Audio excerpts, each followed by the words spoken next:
Bismillah. Assalamualaikum warahmatullahi taala wabarakatuh.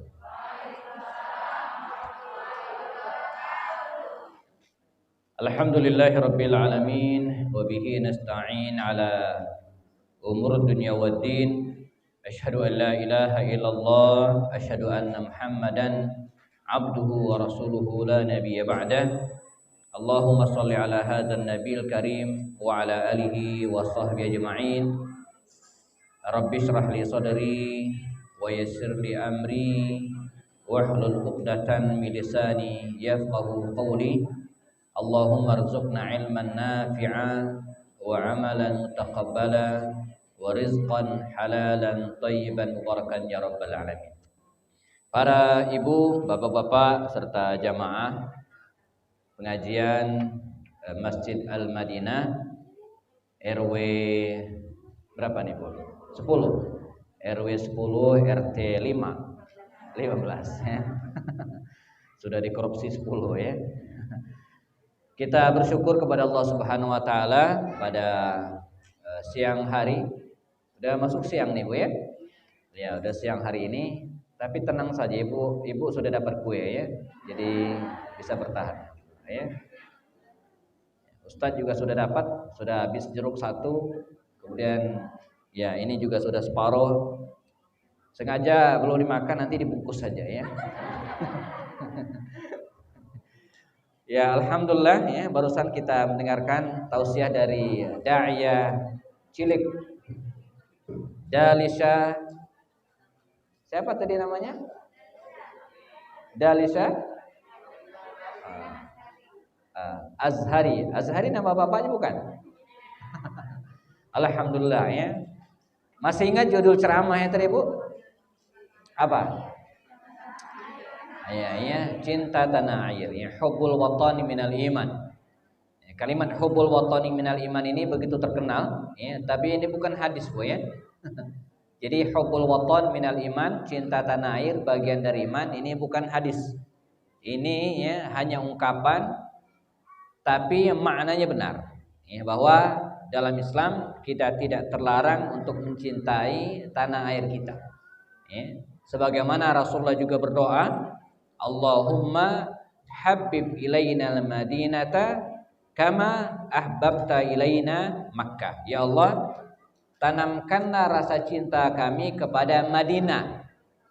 Tapi Madinah ini bukan Masjid Al-Madinah bukan ya. Tapi kota Madinah. Jadi Rasulullah dulu ketika beliau hijrah dari Makkah ke Madinah, banyak di antara para sahabat Nabi yang sedih, yang menangis karena masih kangen dengan tanah suci mereka atau tumpah darah mereka Makkah. Jadi mereka sudah hijrah ke Madinah tapi masih teringat dengan kota Makkah. Maka Rasulullah berdoa, ya Allah, tanamkanlah rasa cinta kami kepada kota Madinah, tanah air mereka yang baru Madinah, sebagaimana engkau telah menanamkan rasa cinta kami kepada kota Makkah. Maka sejak saat itu nyaris tidak ada di antara sahabat Nabi yang pengen balik lagi ke Madinah. Semuanya ke Makkah, semuanya pengen di Madinah. Bahkan sebagian dari mereka bahkan wafat di Madinah.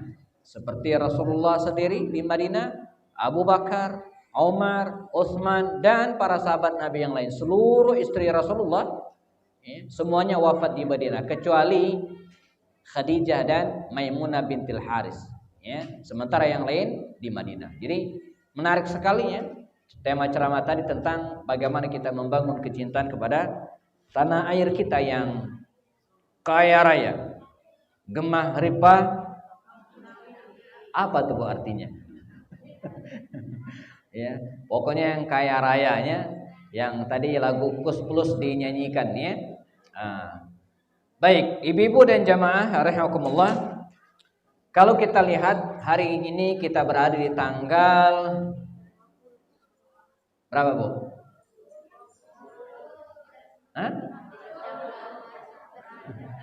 Ini kalau udah tanggal tua pada lupa nih kayaknya ya.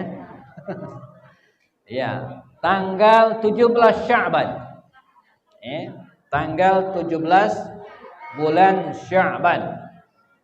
Setelah Sya'ban bulan apa Bu? bulan Ramadan. Sya'ban, habis itu Ramadan. Ya.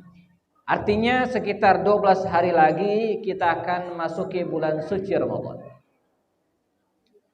Harapan kita, dan ini harapan kita semua sering sampaikan, semoga Ramadan ini ya, lebih baik daripada Ramadan-Ramadan sebelumnya. Ya. Terutama Ramadan 2 tahun terakhir. Gara-gara corona, ya. Kalau di daerah kabupaten ini mungkin nggak begitu ketat, Pak ya. Saya tinggal di Kota Bogor, Ibu. Di Kota Bogor, wah itu luar biasa. Saya ingat, Bu, Ramadan tahun 2020 lalu, ya, Ramadan 2020, 2 tahun lalu, itu masjid, ya, itu samping rumah saya, persis tinggal naik tanjakan dikit udah nyampe masjid, deket banget. Tapi kami sekeluarga dipaksa untuk sholat di rumah, full sebulan itu sholat di rumah, Bu. Gitu ya. Idul Fitri, kalau di tahun 2019 saya khutbah Idul Fitri di lapangan Masjid Al-Hidayah, perumahan Bukit Cimanggu City. Itu jamaahnya, Bu, lebih dari 1000 orang. Karena sak komplek itu ya, mereka sholat Id bersatu di situ semua. Ya, Masjid Al-Hidayah Bukit Cimanggu City sekarang sedang direnov besar-besaran. Ya, anggaran renovasinya 17 miliar. Karena saya termasuk tim yang kemudian mencari penggalangan dananya. Gede banget, 17 M anggarannya gitu kan. Itu baru anggaran, prakteknya bisa lebih dari itu nanti. Biasanya kan kalau kita ngebangun kan biasanya nggak sesuai anggaran tuh ya. Bisa lebih dari itu ya. Nah, 2019 saya khutbah Idul Fitri di hadapan 1000 orang lebih. Tapi 2020 saya khutbah Idul Fitri di depan 10 orang. Iya. Mengapa? Karena ya, sholat Idnya dianjurkan pemerintah di rumah. Di rumah saya itu, kami, tadi ada fotonya, itu bertujuh. Anak saya 5, ya, saya suami istri 2, jadi 7. 7. Nah, ada nenek-nenek nggak punya suami lagi, pengen sholat Id, numpang ke kami. Tetangga ada juga yang suami berada luar kota numpang. Jadi total sekitar 10 orang. Jadi saya memimpin sholat dan khutbah di hadapan 10 orang saja. Jomplang banget. Nah, harapan kita tahun ini tidak. Kita bisa memakmurkan masjid kita ini insyaallah, dan masjid-masjid yang lainnya, termasuk 14 masjid yang lainnya. Ini kan RT 15. Setiap RT ada masjid, Bu ya. Kita bisa memakmurkan masjid, mengisi dengan sholat tarawih berjamaah, mengisi dengan tadarusan berjamaah, mengisinya dengan buka puasa berjamaah juga gitu ya. Melaksanakan peringatan nuzulul Quran dan berbagai aktivitas yang lainnya. Ya. Tema yang akan kita angkat pada hari ini, merajut rindu di bulan Ramadan ya, dengan syahdu. Wah, ini puitis sekali judulnya ya. Merajut rindu. Rindu. Merajut rindu, merajut kebahagiaan ya, dalam rangka menyambut bulan suci Ramadan. Ini menarik. Marilah kita dan harapan panitia dengan menggagas tema ini ya, agar tumbuh dalam diri kita suasana rindu, suasana kangen, ya, suasana happy, senang, ya, dalam menyambut bulan suci Ramadan. Sebab dalam menyambut bulan suci Ramadan ini, ibu sekalian ya, serta para bapak, ada 3 tipe manusia. Pertama, ada orang yang ketika menyambut bulan suci Ramadan ini ya, dengan rasa gelisah, khawatir, tidak suka, karena di bulan Ramadan nanti tidak bisa ngopi, tidak bisa makan, anak-anak tidak bisa minum, gitu kan? Ada orang seperti itu, Bu, menyambut kehadiran bulan suci Ramadan ini ya, dengan gundah gulana, dengan gelisah dan tidak suka. Yang kedua, ada orang ketika menyambut bulan suci Ramadan ini, ibu sekalian, yang biasa-biasa saja. Tidak ada yang spesial. Toh Ramadan setiap tahun berulang. Biasa aja. Nah, ini kelompok yang kedua ya. Ada orang yang menyambut Ramadan dengan rasa tidak suka, mungkin ini anak-anak barangkali gitu ya. Ada juga yang biasa-biasa saja karena berulang setiap tahun. Dan yang ketiga, ada orang yang menyambut bulan suci Ramadan dengan rasa rindu, dengan rasa senang. Nah, semoga kita berharap yang ketiga ini, Bu, menyambut Ramadan dengan senang. Sebab ketika kita menyambut sesuatu apapun dengan rasa senang, dengan rasa rindu, maka akan memunculkan semangat, Bu. Ya. Nah, semangat inilah yang bisa membuat kita memaksimalkan untuk mengisi bulan Ramadan. Nah, ini tujuan panitia menggagas tema ini, ya, untuk memunculkan rasa rindu kita. Dan dalam kajian-kajian psikologi, saya kebetulan pendidikannya di bidang tarbiyah pendidikan, S1, S2, S3-nya. Dalam dunia pendidikan anak itu ya, di antara yang harus kita munculkan itu adalah selalu merasa happy, senang. Ya. Itu akan membangkitkan semangat mereka. Contohnya begini. Saya di bulan Januari kemarin ya, rutin ya, pulang kampung ke Oku, Pak. Batu Raja. Ada yang dari Sumsel di sini? Oku ya. Oku Timur, Oku Barat sekarang pecah ya. Saya di Oku Pengandonan ya. Itu rutin ya, Oku Timur. Insya Allah rutin ya setiap. Jadi kalau yang lain itu pulang kampungnya pas Lebaran ya. Saya pulang kampungnya pas Januari. Mengapa? Dua momentum. Pertama anak-anak liburan, yang kedua Pak, musim durian. Ya. Jadi Januari itu biasanya musim durian. Nah, jauh hari sebelum pulang kampung itu Pak, ibu-ibu sekalian, itu sudah saya sounding, sudah saya sampaikan ke anak-anak. Nah, untuk apa? Agar muncul rasa suka, senang, rindu kepada mereka. Bahkan anak saya yang bungsu itu ya, yang bungsu sementara ya. Tadi ibu nambah-nambahin. Di sini istrinya disebutkan cuma satu. Ya di kolom panitia emang ada cuma ditanya ini doang status anak ya. Tidak ada kolom jumlah istri, nggak ada tuh ya. Nah jadi anak saya yang bungsu tadi itu ya menulis, bahkan bukan hanya pulang kampung ke acara apapun ya, dihitung Bu, ya, dihitung 7 hari lagi, 6 hari lagi, 5 hari, 4 hari, 2 hari, begitu 1 hari, oh hore besok kita pulang kampung. Ya, begitu tiba hari hanya, yang pagi harinya biasanya susah dibangunin Bu, hari itu dia bangun cepat. Mengapa? Karena semangat. Nah, rasa inilah, rasa rindu, syahdu, happy, senang ini yang kemudian harus kita munculkan dalam diri kita ketika menyambut bulan suci Ramadan. Ya. Nah, bagaimana caranya? Bagaimana memunculkan rasa rindu, rasa senang dengan hadirnya bulan Ramadan? Ada beberapa hal yang bisa kita lakukan. Ya. Yang pertama, ibu-ibu sekalian, hendaklah kita mengetahui keutamaan-keutamaan bulan Ramadan.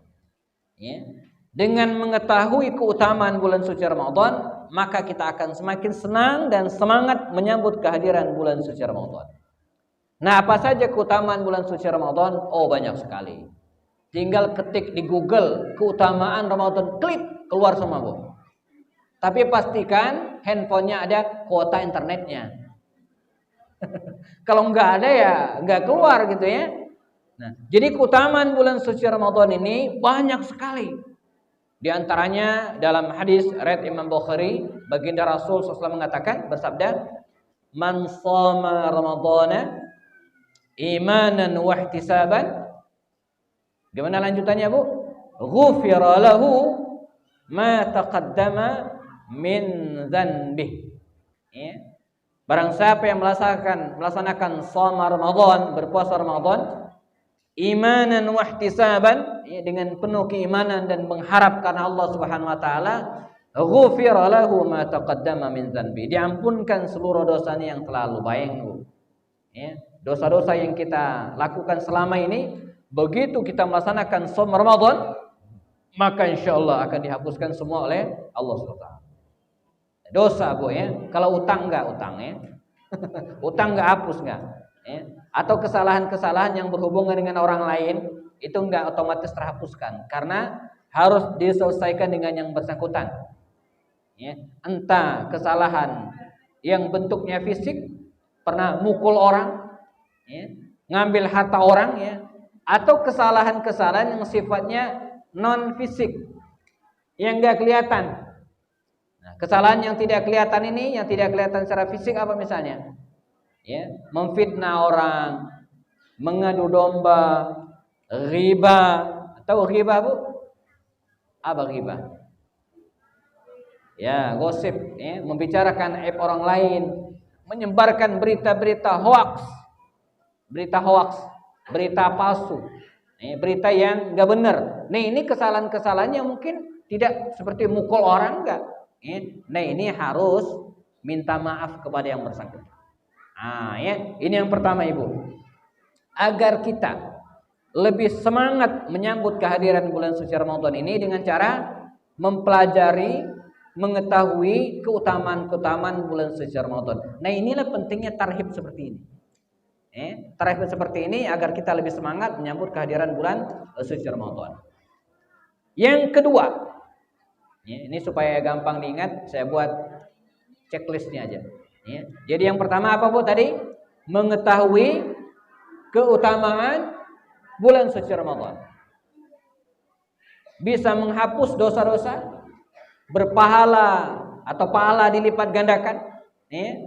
Nah, yang kedua, agar kita bisa happy dan syahdu, rindu dalam menyambut kehadiran bulan suci Ramadan ini, ibu-ibu dan jamaah rahimakumullah, mempersiapkan kondisi, ya, ibadah kita. Nah, menyiapkan ibadah kita.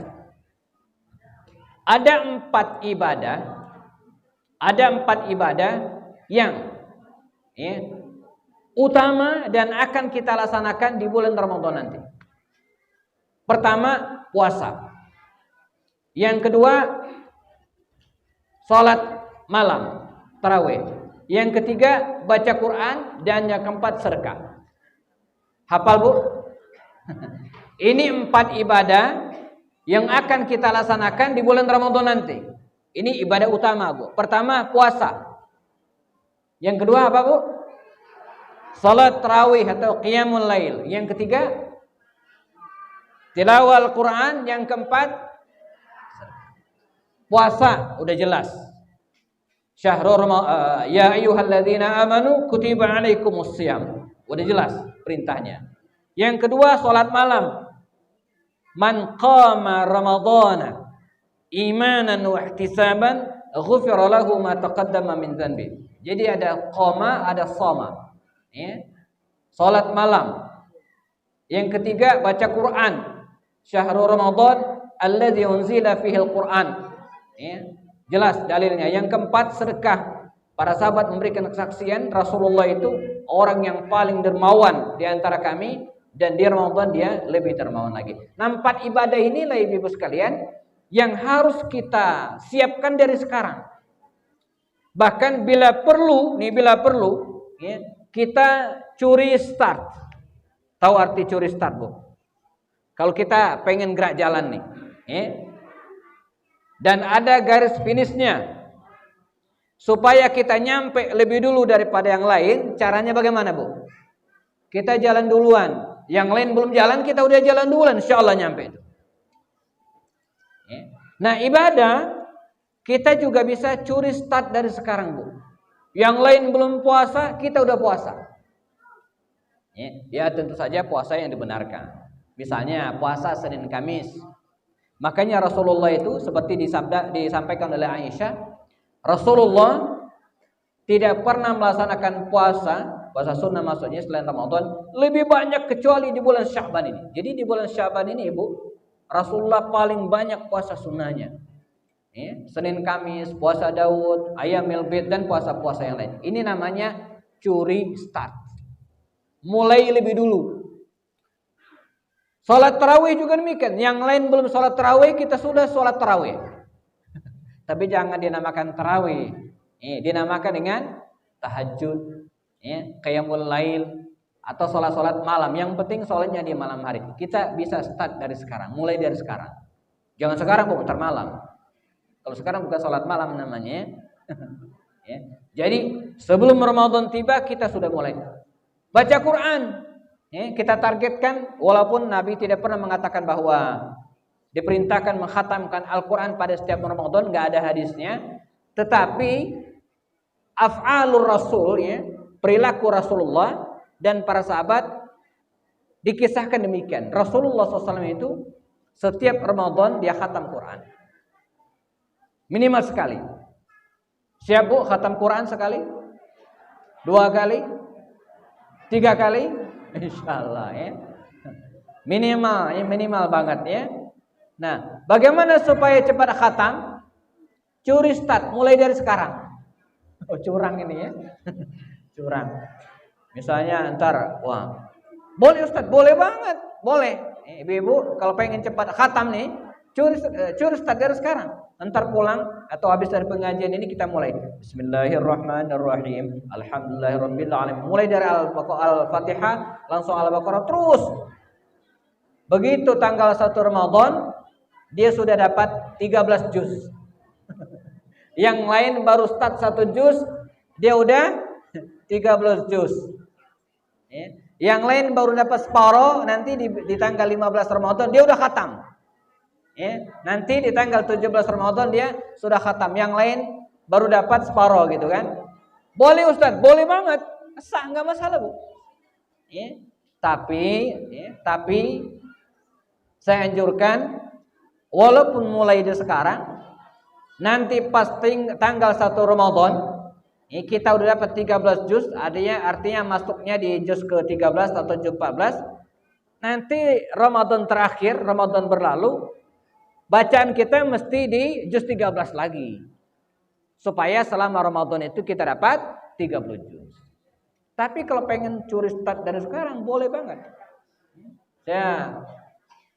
Saya secara pribadi, Ibu sekalian, sering seperti ini. Karena di luar Ramadan memang sudah punya tilawah harian, begitu kira-kira ya, yang kita baca. Begitu masuk Ramadan, udah juz 28. Terusin aja dulu. Tinggal 2 juz lagi ini gitu kan. Sehingga datang ke masjid bawa Quran. Bismillahirrahmanirrahim. Qad sami'allahu qaulal lati. Temannya ngelirik, "Wah, Ustaz, udah juz 29 atau juz 28." Padahal baru 1 Ramadan. Iya, dia nggak tahu kalau saya udah curi start sebulan yang lalu. Tapi ingat, selesai nanti harus juz 29 juga atau 28 supaya dia 1 juz. Minimal. Lebih dari itu boleh. Utsman bin Affan, Bu. Utsman bin Affan khalifah ketiga, itu rata-rata dia mengkhatamkan Al-Quran di Ramadan atau mungkin di luar Ramadan seminggu sekali khatam Quran. Mulai dari Jumat, begitu tiba malam Jumat berikutnya dia udah khatam. Jadi kalau kita biasanya khataman Yasinan, ya kan, yang cuma 83 ayat itu, Utsman bin Affan itu khataman Quran setiap malam Jumat. Boleh juga tuh itu. Setiap malam Jumat dia khatam Quran. Umar bin Khattab itu punya kebiasaan, kalau dia khatam Quran, dia manggil orang-orang lain syukuran, Bu, bagi-bagi makanan. Jadi tradisi orang tua kita dulu ya, itu bukan tidak ada dalilnya, ada dalilnya. Nah, ini begitu juga dengan ibadah yang lainnya seperti sholat malam dan bersedekah. Bersedekah kita mulai dari sekarang. Nanti begitu tiba Ramadan kita gencarkan lagi bersedekah. Nah, ini yang kedua. Pertama, mempersiapkan keilmuan tentang Ramadan, ini akan menambah semangat kita. Yang kedua, ibadah, maksimalkan ibadah agar kita lebih enjoy, lebih happy ketika Ramadan nanti tiba. Ibarat orang naik sepeda motor, Bu, naik mobil, ngidupinnya itu jangan pas Ramadan, dari sekarang. Begitu Ramadan tiba, bukan gigi 1, udah gigi 3, tinggal ngebut aja gitu kan. Nah, demikian juga dengan ibadah kita. Jadi pemanasannya dari sekarang, puasa dari sekarang, lalu kemudian baca Quran mulai dari sekarang, sholat malam dari sekarang, sedekah dari sekarang, sehingga ketika Ramadan nanti kita sudah siap untuk lari dan memaksimalkan Ramadan lebih bagus. Dan ini ibu sekalian tidak hanya bagus dari sisi pahala, tapi juga bagus dari sisi persiapan mental kita. Persiapan mental, karena yang namanya mental itu harus latihan. Anak kita tadi itu, Dalisha tadi yang tampil ke sini, saya yakin dia membawakan ceramah itu bukan sekali, Bu. Itu bisa mungkin 10 kali. Di mana? Di rumahnya. Iya, nggak mungkin datang ke sini langsung ceramah, nggak mungkin. Enggak. Saya ingat waktu kecil dulu ya, oleh kakek saya, umur berapa ya? Kelas 2, kelas 2 SD-an ya, disuruh azan, Bu. Azan. Pertama kali azan, saya ingat banget di masjid megang mic kayak gini gitu kan. Katanya, Andi, dia panggil saya Andi kalau di rumah Andi. Azan. Awalnya saya nggak mau, tapi dipaksa. Dikasih mic. Maghrib, Bu. Saya pegang mic. Itu berdiri aja udah gemeteran, Bu. Karena pertama kali azan. Belum pernah sebelumnya. Saya pegang mic, menghadap ke kiblat, dikumandangkan Allahu Akbar, Allahu Akbar. Gemeteran tangan saya, lutut saya begini, udah mic taruh dan nggak jadi, Bu. Cuman Allah Akbar doang. Itu kisah azan pertama. Nah, anak kita tadi mengapa dia bisa begitu luar biasa ya? Dia tadi bukan hanya mulutnya yang bicara, tapi tangannya juga begini ya. Assalamualaikum warahmatullahi wabarakatuh. Itu enggak sekali, itu latihan, Bu. Enggak mungkin sekali jadi, enggak mungkin ya. Mesti latihan. Saya khutbah Jumat pertama kali itu ya, latihan saya di rumah, saya khutbah dulu gitu kan. Sebelum tampil di masjid, di rumah saya khutbah dulu. Bisa 2-3 kali khutbah. Udahlah begitu, sampai di podium saya bawa catatan full, semua yang akan saya sampaikan tuh saya catat semua, Bu. Walaupun faktanya enggak ngelihat, cuma untuk pegangan doang. Siapa tahu gemetaran tengah jalan dia catatan. Nah, ibadah kita juga demikian. Mulai dari Sya'ban ini, Bu, kita sudah mulai pemanasan. Nah, ini yang kedua. Yang ketiga, agar Ramadan kita lebih syahdu, lebih menyenangkan dan lebih semangat, ya, maka kita harus mempersiapkan fisik kita, Bu. Nah, fisik kita harus kuat. Enak, Bu, kalau Ramadan nanti kalau kita sehat. Ramadan nanti kalau kita sehat, puasanya enak. Ramadan, Bu, kalau sakit puasa enak enggak? Enggak enak. Kenapa enggak enak? Nyusahin orang. Ya kan? Puasa nanti kalau Ramadan, kalau kita sakit enak enggak tarawih, Bu? Enggak enak. Tapi kalau sehat, Bu, tarawih, ustadznya bacanya panjang juga santai aja, sehat. Sehat. Mau ustadznya 20 rakaat enggak masalah. Yang saya 8 rakaat gitu ya. Jadi marilah kita jaga kesehatan kita dari sekarang. Apalagi alhamdulillah ya, saya senang hari ini ya, di sini ya sudah sedikit yang pakai masker, walaupun saya sedia masker saya. Jadi begitu ada petugas satgas siapin gitu ya. Tapi kalau panitianya udah nggak pakai masker lagi, ibu-ibu juga sudah senyumnya udah kelihatan, wah ini aman ya, aman insyaallah ya. Ya, corona sudah berlalu insyaallah ya, kita doakan ya. Capek nih gara-gara corona minyak goreng jadi naik, Bu. Nggak ada hubungannya. Iya, komentar-komentar orang itu aneh-aneh. Gara-gara perang Rusia Ukraina minyak goreng jadi naik, apa hubungannya? Kejauhan. Ya. Itu barang ditumpuk karena langka, keluaran jadi mahal. Itu dari zaman dulu begitu. Rumus jualan begitu tuh. Jadi kalau supaya barang mahal, Bu, tumpuk dulu, kan sepi tuh. Begitu permintaan banyak dikeluarin mahal. Itu dari dulu. Nggak usah mikir Ukraina, nggak usah. Itu anak kecil udah tahu gitu kan. Cara naikin harga barang begitu dari dulu. Dan itu dilarang dalam Islam. Islam melarang, itu disebut dengan al-ihtikar namanya. Di masa Rasulullah, nahar Rasulullah anil ihtikar. Rasulullah melarang ya, monopoli numpuk barang untuk menaikkan harga, itu nggak boleh, haram hukumnya. Apalagi kebutuhan pokok. Minyak goreng kebutuhan pokok bukan, Bu? Bunga kata Ibu Megawati. Kan biasa direbus Bu ya. Iya. Bikin nasi goreng gimana tuh kalau direbus ya? Nah, jadi ibu-ibu sekalian, rahimakumullah, kita siapkan fisik kita, ya, agar tetap sehat. Jaga makanan, jaga istirahat. Dan ini bukan hanya bagi kita, tapi juga anak-anak kita. Anak-anak kita juga dikondisikan demikian. Kalau kita sehat, maka insya Allah kita akan lebih maksimal dalam beribadah. Kalau kita sehat, khatam Quran bukan hanya sekali, Bu, bisa 2-3 kali. Kalau kita sehat. Yang terakhir, yang keempat, ya, yang harus kita siapkan menyambut bulan suci Ramadan ini, ibu-ibu sekalian rahimakumullah, agar kita lebih syahdu dan lebih gembira, lebih semangat adalah al-i'dad al-mali, ya, persiapan harta. Ada ibu-ibu nanya, bukan ibu-ibu di sini bukan ya, di Kota Bogor ya. Ustaz, ya, saya ada jamaah pengajian nih di perumahan Tasmania. Sedikit, Bu, paling 15-20 orang, enggak banyak seperti ini. Tapi orangnya kritis-kritis, Bu. Jadi kalau pengajian itu seru. Pokoknya segala hal ditanyain. Ustaz, pernah dia nanya begini. Ramadan kan mestinya kita hemat ya katanya. Hemat. Ya, kenapa sih bilang? Kan kita enggak ada acara makan siang. Cuma 2, ya, sahur sama buka puasa. Walaupun kadang buka puasa itu sampai 3 ronde, ini masalahnya. Sebelum azan kolak pisang. Kemudian apa lagi, Bu? Bajigur. Es campur. Enggak tahu tuh campur apa aja ya. Iya ya, itu ronde pertama, Bu ya.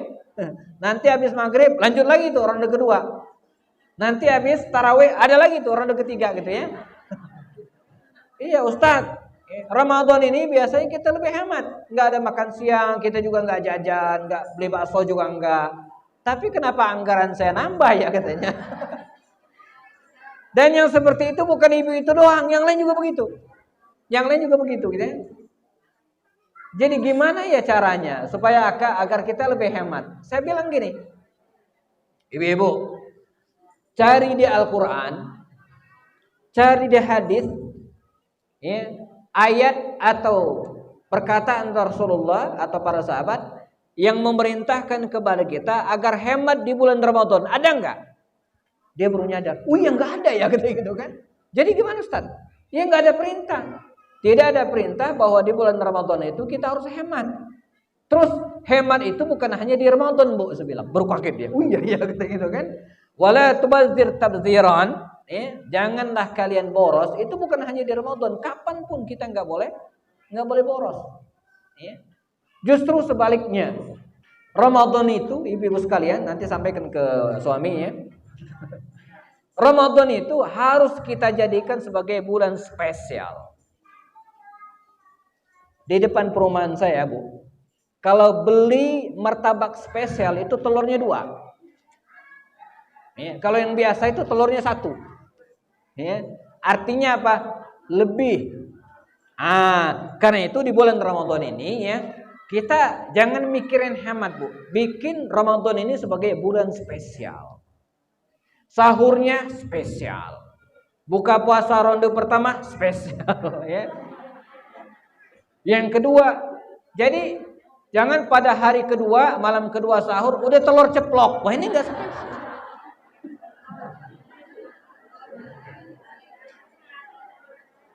Malam ketiga mie goreng. Waduh. Padahal baru minggu pertama. Mentok-mentok sarden. Waduh. Wah, ini Ustadz pengalaman nih kan. Lagi curhat. Nah, jadi Ramadan itu apalagi kita masih punya anak-anak, Bu ya. Saya suka sampaikan ke ibu. Kita masih punya anak-anak yang baru latihan puasa, itu harus kita siapkan menunya itu menu spesial agar mereka semangat. Jangan bangun sahur yang lihat wah, telur ceplok doang, enggak semangat. Enggak seru gitu ya. Jadi harus siapkan. Makanya nanti sampaikan ke suami, ya, para bapak, ini ada hadir beberapa orang perwakilan, atau suruh lihat rekamannya nih ya, YouTube ya. Kata Ustadz Happy Andi, Ramadan itu harus kita jadikan sebagai bulan spesial. Karena itu, nah ini ada ujungnya. Karena itu, anggaran belanjanya harus ditambah. Sepakat Bu? Ya. Kalau yang biasanya mungkin 2 juta atau 3 juta sebulan, oh tambahin jadi 4 juta, minimal 1 juta nambahnya. Biar ngelolanya enak. Ngutang-atik uang belanjanya enak. Dan para bapak, ya, jangan merasa beban karena memang harus disiapkan jauh-jauh hari. Ya, sebelumnya, begitu Ramadan tiba, blek, udah ada. Jadi kita enggak merasa kecolongan misalnya boros, enggak, karena memang sudah disiapkan. Makanya para ulama dulu jamaah sekalian ya, jauh sebelum Ramadan mereka sudah jungkir balik. Jungkir balik itu artinya ya, jungkir balik boleh, asal jangan jungkir nggak balik-balik. Nah itu bahaya ya. Serius sungguh-sungguh mencari nafkah sebelum Ramadan. Jadi mereka membayangkan bahwa Ramadan nanti memang harus ada dana yang disiapkan. Ini disebut dengan al-i'dad al-mali. Persiapan keuangan harus kita siapkan supaya kita bisa memaksimalkan Ramadan dengan cara yang baik. Nah, insya Allah dengan memperhatikan 4 hal tadi itu, ya, kita siapkan keilmuan al-i'dad al-ilmi, ya, keilmuan tentang Ramadan, baik tata caranya, keutamaannya, baca lagi buku-buku tentang puasa, kita dengar lagi ceramah-ceramah ustadz tentang puasa. Ini akan menambah semangat kita. Kemudian yang kedua, kita mulai ibadah Bu, ini dari sekarang 4 ibadah tadi. Kemudian yang ketiga kita jaga fisik kita, dan kemudian yang terakhir yang keempat kita siapkan pendanaannya, uangnya. Nanti diminta lagi ke suami, kata Ustadz Happy Andi, Ramadan bulan spesial. Ya, harus ada anggaran spesial. Jangan yang biasa-biasa saja agar Ramadan kita lebih semangat insyaallah. Para ibu dan jamaah sekalian, jam di studio jam 11.03 ya. Kita sisakan waktu ya untuk tanya jawab agar karena ini hadiah Bu ya. Ini mau dibagi-bagiin semua? 3 saja. Terus yang lain mau kemanain? Ya. Nanti ada yang nanya dapat hadiah, yang jawab pertanyaan juga dapat hadiah. Biasanya begitu ya. Insyaallah ya. Baik, demikian saya cukupkan sebagai pengantar atau memberi semangat ya agar kita bisa menyambut Ramadan lebih syahdu, lebih semangat insyaallah. Sisanya saya serahkan kepada MC untuk meneruskan acara kita. Jika ada yang ditanyakan atau dikonfirmasi, kita ada waktu yang cukup insyaallah. Jazakumullah khairan. Demikian, assalamualaikum warahmatullahi taala wabarakatuh.